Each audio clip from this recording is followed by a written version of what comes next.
Welcome back. You are watching our special program, The First Year, coming to you live from our studios in Abuja. Now, Professor Sagi, I'd like to read something to you that the President said in a document called I Pledge to Nigeria in the run-up to the elections. I quote, I pledge to publicly declare my assets and liabilities, encourage all my appointees to publicly declare their assets and liabilities as a precondition for appointment. A year on, he hasn't publicly declared his assets. Doesn't this failure actually undermine the fight against corruption? You mean the President? Yes. Oh, he has publicly declared his assets. No. He has not publicly declared his assets. His assets have been published. No. Yes. No. Not his full assets. As far as we know, NGO actually made an application to the organization responsible for this, and they basically said that under the law, because the declaration contains some personal information, the FOI Act does not cover that. That was the response they got. So we couldn't get full detailed disclosure. Well, that's a different matter. As far as I know, both the President and Vice President publicly declared their assets, and we read them in the newspapers. The details were very sketchy. Because the understanding, what was going to differentiate him and the former president was that we were going to get line by line details of the things that he owed before becoming president, so that people could compare afterwards. This was a pledge he made, not only on his own behalf, but on behalf of all his ministers as well, and the people that he was going to appoint to public office. This hasn't happened. No, I dispute that. There was publication about his assets. That's how we got to know he had farms and where he had houses and so on. It was publised. I don't know, does anybody in this audience remember this publication? Something was published that was sketchy, exactly. Something was published. It's sketchy. Something was You want me to declare what you don't have? I don't understand the meaning of sketchy. Kadalia, the number of houses, was declared. He declared his bank account. He did. Was declared. His farms. His farm, his cattle. I don't know what you want. Well, there was talk, for example, that in that list, if I'm wrong, I'm happy to be corrected. Yes. There was talk, for example, on that list that we didn't see the details of the house he owns here in Abuja, for example, how much that house is worth. We have no idea. And those are not details that are contained in the asset declaration. How can you, say you've done a full asset declaration when the value of... Does he have a house in Abuja? He doesn't have. He does. Well, anyway. I know for a fact that his assets were declared and they were published. Yes.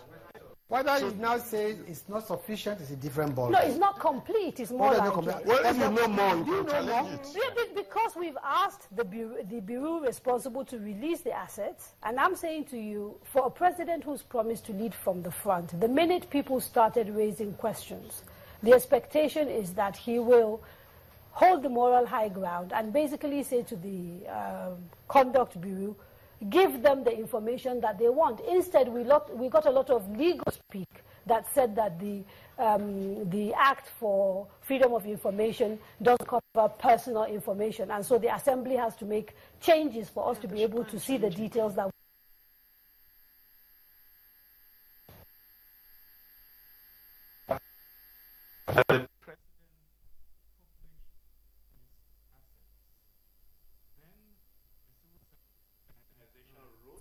the Code of Conduct Bureau, saying we want the actual form submitted to be released to the public.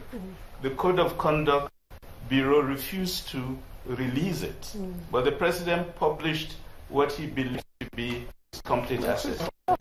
Well, there's been an argument because you have no way of verifying if you don't see. This is from the point of view of people I've spoken to. No. This is a man who promised to lead by example. Anyway, let's go back to the panel. Can I come in there? Because I've been a public officer now, both at state now and federal, and I've completed those forms. Have you publicized them? No, but you see, I understand why they would not publish it, because it asks you your children's names, your children's date of birth, your telephone numbers, your email addresses. Are you going to publish that? No, you could blank those easily. So if you need the asset, and I think, you know, not wanting to hold brief for the Code of Conduct Bureau, if the law needs to be changed to enable us to get the information that we want, then let's take that up with the National Assembly. But you can't publish children's information and children's bank accounts. And children are the ones that hide assets. But their parents. Exactly, which is why the Code of Conduct Bureau go and verify. They don't just take it, and they actually go and verify. They actually go and verify, and you can... Okay, so I think if the law needs to be changed, we should address that. If the logic of doing a declaration is so that the people that you are governing, that who elected you, are able to know whether at the end of your time in office you've corruptly enriched yourself or not, how, on a practical level, are they going to be able to do that if they've not been given access to the full... That's why it's a change government. If you want to change things, do it properly. Build the institutions. We've always said this.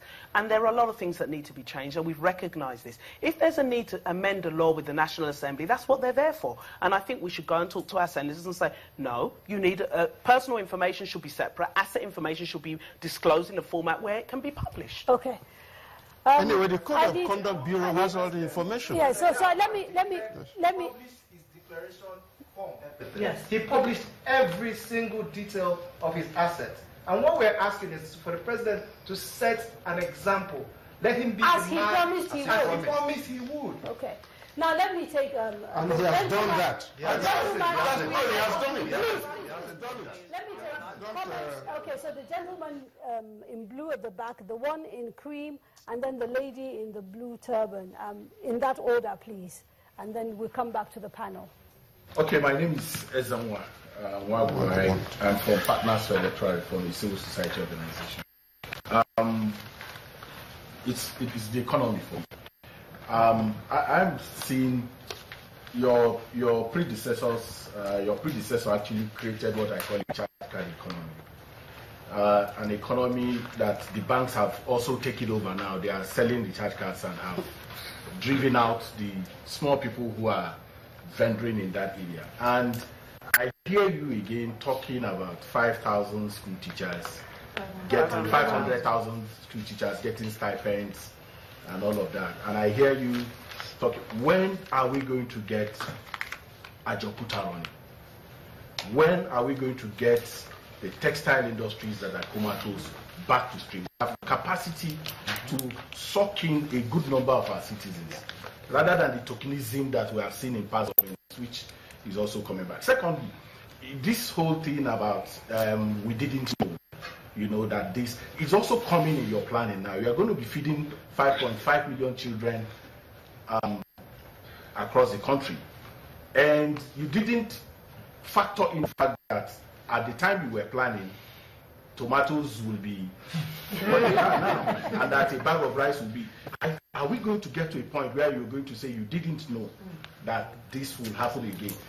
The sense I get listening to the Honorable Minister of Information is that Nigerians should be grateful for APC to come into government. But we must come to that point where you understand that we elected APC because we knew that the other government, the government that we were coming to replace, had mismanaged the economy. Okay, quickly, the next person, please.